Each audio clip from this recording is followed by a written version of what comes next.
Shalom, giving all praises, honor, and glory to our power Yahweh, Bahasham Yahushua, Bahasham Rachakwadash, double honors to the apostles, the bishops, and the elders of Great Millstone. Peace and blessings to the hopeful elect of the tabernacles of David, scattered throughout the four corners of the earth, wherever you may be, wherever you may be. To you I say Shalom, Yahshua, Shalom. All right, I was trying to look into some things earlier, not too far back. I don't know, maybe about an hour ago, but I kind of faded out. And so when I woke back up to get back into what it was, which that's what I hate about these AI things. I can never find exactly what I wanted before. And as you see on the screen here, this is not the original question that I placed in the question chat box, but I went with this one because I like the results somewhat, of course. But yeah, it's not what I was looking for exactly, but we can still get off the point. So this is what I left in the box.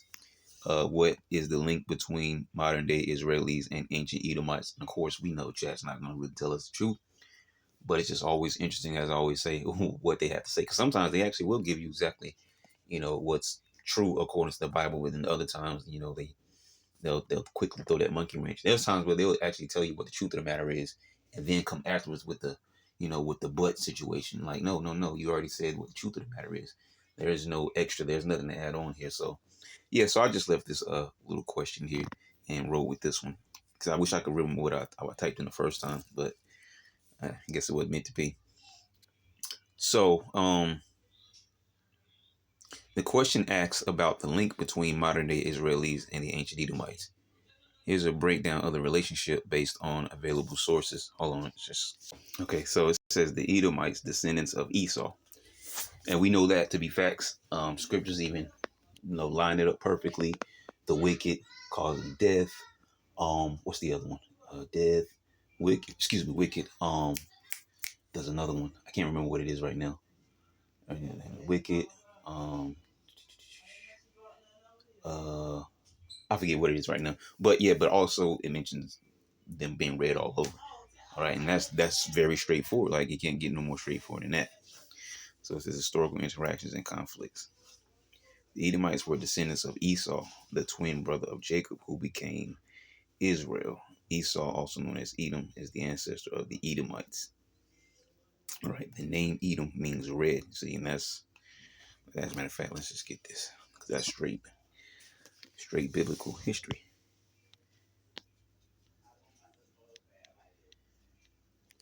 Straight biblical history there. Around the 20s. Actually, we can just get down to the point. Well, I mean, yeah, let's get down to the point here. So it says, and when her, verse 24, Genesis 25 and 24, and when her days to be delivered were fulfilled, behold, there were twins in her womb, and the first came out red all over like an hairy garment. And matter of fact, let's do this. Let's go over here to the blue.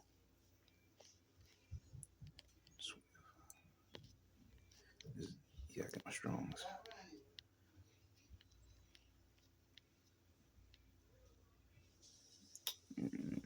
Wait, what verse was I on? Okay, I think I was down. Yeah, I read down here. Actually, no, I read up above.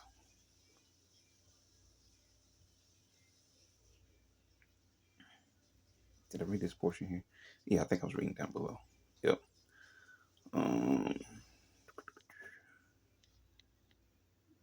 Where's the verse that was on? I was trying to find what it said red at. I didn't see the verse it was. Okay, here it is right here. 25 is 25. So the first came out red all over like a hairy garment, and they called his name Esau. All right, red. All right. Now, Adonaiah, all right, is what it says here. What? Red, ruddy, as Esau, of Esau as infant, right? What they throw you off at, all right, is when they pull up Adam. All right, this does not link to Adam, all right, because Adam is Adam, all right, and so they're throwing you off when they put red here under Adam. That is false, okay. So just to point that out real quick, but it says red. Also, when they use the color, not the color, but like they use the term ruddy, okay. David was ruddy. So they try to say that David was red, as in David was. And it's funny how they'll say, yeah, David, he was red, he had red hair, he was red skin. All right, he was a so-called white person. But then when you apply it to the actual so-called white people, oh no, no, no, those aren't the Edomites. Come on, come you see. So these people can't even keep their lies straight. Red doesn't apply to the actual red people of the earth. But when it comes to someone like David, oh yeah, red applies all day. All right. And so they tell so many lies that they can't even keep up with them. Okay.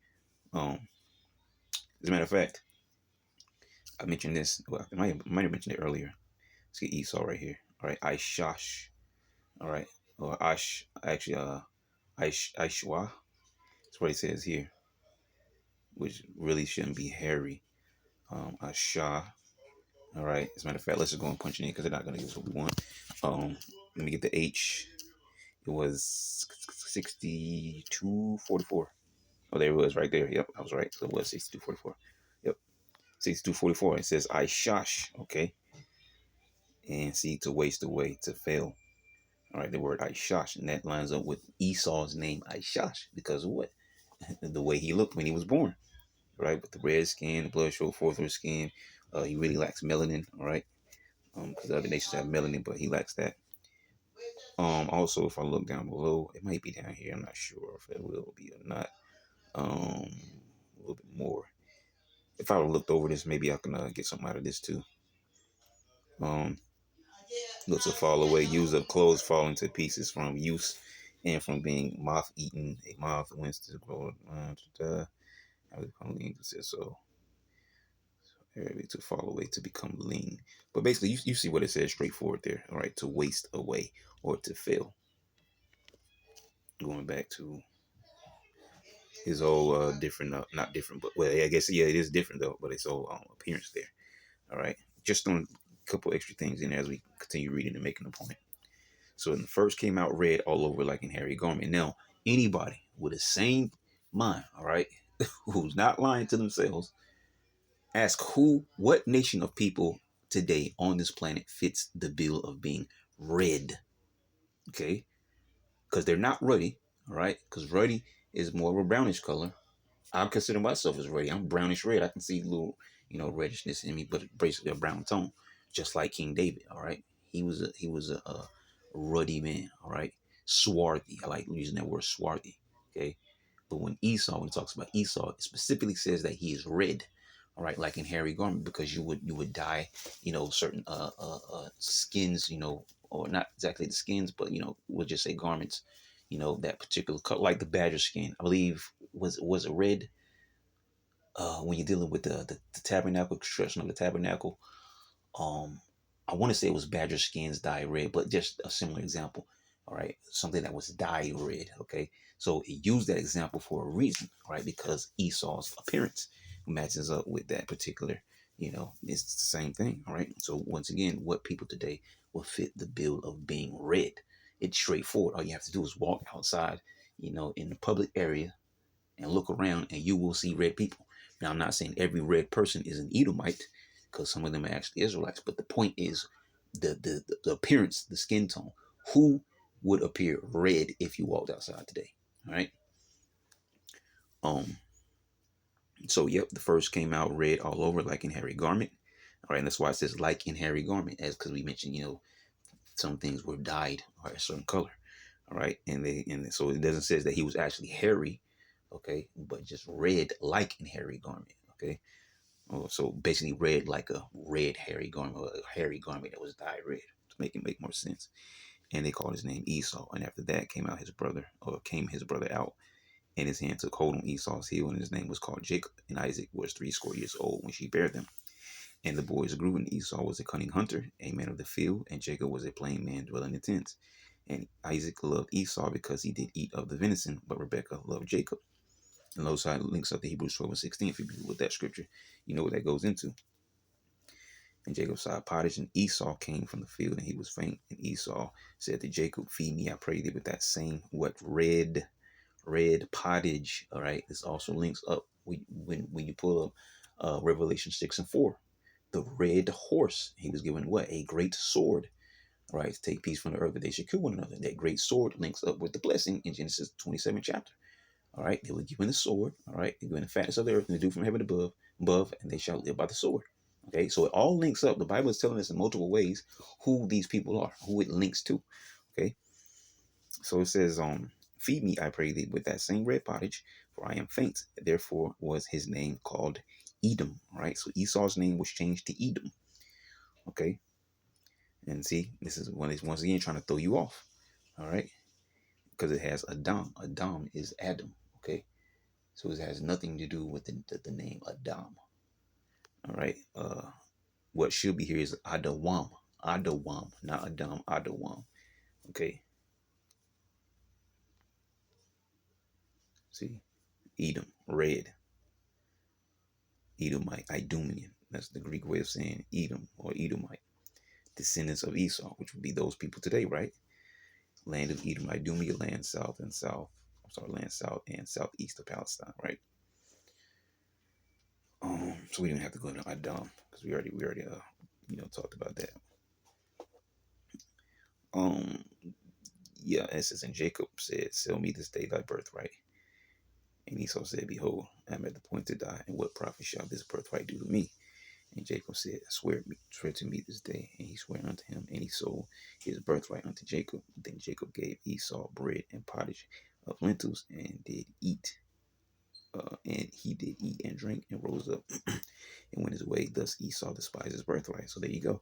So two different things that we just pointed out here in this, just the bottom half of this chapter, pointing towards Esau, his appearance, the red pottage, the red horse, the red this, red that, right? All these things are linked to these people for a reason. Okay. So, if we jump back over here, what is this? Oh, that was the first book I had. So it says the name Edom means red, all right? So Adawam, we just pointed all that out, all right? But it is linked to red, all right? So and it's linked to Esau's red appearance at birth and his selling of his birthright for red lentil stew. The Edomites established a kingdom in the region south of the Dead Sea in what is now southern Jordan and Israel. Which now it says the Edomites established a kingdom in the region south of the Dead Sea in what is now southern Jordan and Israel. Now, the state of Israel is not the true land. It is a state, all right, that was created by more Edomites that is in the land that belongs to the true Israelites. That makes sense. So it says forced conversion and integration. The Edomites and Israelites had a complex relationship, often marked by conflict, right? And that goes back to the history. We just read that in Genesis 25th chapter. We can chase that back all the way to Cain and Abel, or even furthermore to the serpent. Man, wait a minute, give me a drink. Okay, let's continue. Salakia.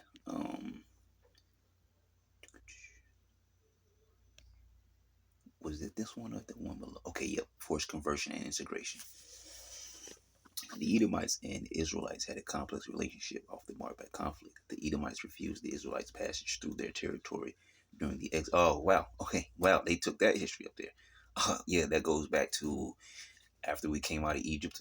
We were trying to go through. Said that we wouldn't, pretty much start no fuss, right? Um, yeah, because I can't remember exactly how the count went, everything that was said there, but saying that we're not gonna, really start no trouble, camp out. If we eat anything, we'll pay for it, whatever the case may be. We just want to go through to get to our destination. And they pretty much were a-holes, all right? I mean, but what do you expect? So they actually said, no, you're not going to come through our land, all right? And pretty much it came to a point where they pretty much were ready to be up in arms against us. If we were going to advance, they were going to come against us, right? So yeah, I'm betting by man, they put that history in there. They frequently attacked Israel, which they were the first. Was that Amalek? I think it was Amalek. It says Amalek was the first attack because these are cowards, man. You can see them. Come on, man. You can see them doing the same thing today. Now they may not be exactly our people, but we know our people are mixed up amongst these other nations. So the point I was about to make is you see them slaughtering men, women, children, babies, innocent people, hungry, starving people, blowing up convoys of food. You can't tell me these aren't the same people. All right. It says the Edomites refused the Israelites' passage through their territory during the Exodus. They frequently attacked Israel, and many wars were fought. Despite their shared ancestry, the Edomites and Israelites often found themselves at odds, and that goes back to the history that we read in Genesis 25th chapter. The Idumeans and Herod the Great. During the Maccabean Wars, the Edomites were subjugated by the Jews and forced to convert to Judaism. Yeah, I'm about to say it, but there's his name right there below. Excuse me. The Edomites were eventually integrated into Jewish society. The Edomites were later forced to convert to Judaism by John Hyrcanus I. That's facts. But here's where people will say, see, and this is another thing that you can point out how how well these people are. At one side here, you got, oh, the Edomites are done away with, and so on and so forth, right? But then on the other end, they say, see, the Edomites were converted to Israelites. Now these are, the new people here. But what I forgot who said that, but where it says that Edom is modern day Jewry. Okay, so he's basically saying that these modern day Israelis are the descendants of those, Edomites of the ancient days, in which they are. Those are the facts. Though they try to run from that, because when you go into the history of the Edomites and the outcome from the history and the things that they've done through really, if you go back to Cain, they are a fugitive and a vagabond. All right, and so that's what they've done since then: hide amongst different nations, or take over it and call themselves another nation, and then take that nation's identity and call them something else, and so on and so forth. So they've done that for centuries now. Right, so so it says during the Maccabean Wars, the Edomites were subjugated by the Jews and forced to convert to Judaism. The Edomites were eventually integrated into Jewish society. The Edomites were later forced to convert to Judaism by John Hyrcanus first.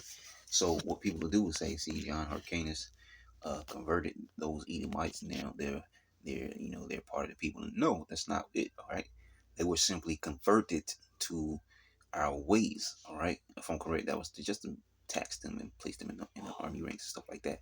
But the point is, and this is no different from today, where you have people talk about spiritual Israelites, or well, not more so on the topic of supersessionism and replacement theology, but that spiritual Israelite stuff. You cannot convert into being an Israelite. You are born a Moabite. You are born an Ammonite. You are born an Israelite. You are born an Edomite. You are born an Ishmaelite. You can't be converted into another nationality that you were not born, because your DNA comes from your father. So before you were even thought of, you were still a sperm. You were whatever nationality your father was. When you came into this world, you took on that nationality. So you cannot convert into another nationality, but it goes over people's heads. All right. And so they hear something like, yeah. Cause spirit, right? The spirit. Okay. We believe this. We believe, what did they say? They believe in Jesus, right? And we're now spiritual Israelites, and they can't pull that out of the scriptures anywhere. You see? So no, these people did not become Israelites because you can't become a nationality. How can you become an Israelite by nationality if you were already born an Edomite? It doesn't make sense. Okay. So it says the Edomites were eventually integrated into Jewish society. The Edomites were later forced to convert to Judaism by John Hyrcanus I, and that was after getting their heads whooped in by those Maccabees, right? Modern day connections, a complex question. See how complex you're gonna make it. After the Maccabean Wars, uh, the Edomites were called Idumeans. Bear with me. Okay, let me try to finish this real quick. So it says modern day connections, a complex question. After the Maccabean Wars, the Edomites were called Idumeans. An Idumean whose father had converted to Judaism was named King of Judea, known as Herod the Great. And yeah, those Herods, they were Edomites, right? They took on the appearance of an Israelite, but they were not Israelites. And you get the same thing today, all right? You have Edomites that look like Israelites and Israelites that look like Edomites. Going back to the parable of the wheat and the tares. All right, the Lord said, "No, leave them all." All right, until that harvest time, because if you pluck them all up now, you don't know who's who. All right, because you have Edomites that actually look like Israelites, but they're Edomites, and you have Israelites, all right, that look like Edomites, but they are not Edomites; they're Israelites. Okay, and when you go to the furthest extent, you even have Israelites. I guess you can even mention Edomites too, because they do it too. All right, but you have them who look like some of the heathen nations as well. So you don't know who's who. All right, leave that up. Leave the harvest for the end. All right. So going back on point, it says, and Idumea, whose father had converted to Judaism, was named King of Judea, known as Herod the Great. Right, it took him a long time to kind of weasel his way into that place, that position. Right, being king of Judea, but that's what he wanted. He got it. It says the question of a direct, unbroken lineage from the ancient Edomites to a contemporary ethnic group is complex. Okay, so it says the question of a direct, unbroken lineage from the ancient Edomites to a contemporary ethnic group is complex. I guess so, if you don't have the Bible telling you the truth of the matter, giving you the history, the Bible, the Apocrypha, and everything else in between, right? It says, while some groups in the region may carry genetic markers or cultural practices that hint at an Edomite ancestry, these links are often tenuous and speculative. The Edomites experienced a strong assimilation process, which eventually led to the loss of a distinct Edomite identity. That's false, because once again, your nationality is determined by your father's seed, and they may have integrated and mixed their seed, but you're still only going to be one nationality. Okay, so, and as I mentioned before, they have done a lot of assimilation. They've assimilated themselves into other cultures to the point where they've took on the identity. Perfect example, us, right? Took on the identity of another nation, right? And took that nation's identity, okay, for themselves, and called that whole nation another people. Like I said, we're the perfect example. They've taken our identity, called themselves Israelis, and then gave us the terms black and Mexicans and Puerto Ricans, Haitians, Jamaicans, Dominicans. See, they've done that throughout history. The Japhites, right? Because in the time when you go back to that history of John Hopkins, if I'm correct, those Romans were those Japhites at the time, but they took over that identity and they became the actual Romans. They weren't the original Romans, but they became those Romans, those Edomites. They've done that all. That's why we mentioned Cain, a fugitive and a vagabond. So they've done this for centuries throughout history. Okay, so it's not a mystery, right? It's just that you have to have that history like lined up, and apostles have broken down in history multiple times, man. And I think that was the end of that, which eventually led to the loss of the distinct Edomite. But we know who the Edomites are today. Okay, and if you can't tell, the scripture say the spirit bear witness with our spirit. You're gonna tell the Edomite spirit versus an Israelite. Okay, how they take to this gospel. Okay. This is therefore the direct link between modern day Israelis and ancient Edomites is not definitively established. While the Edomites were integrated into Jewish society, the extent of their genetic and cultural contribution to modern day Israelis is a matter of ongoing debate and research. No, for you so-called scholars, right? But when it comes to the scriptures, the history is there.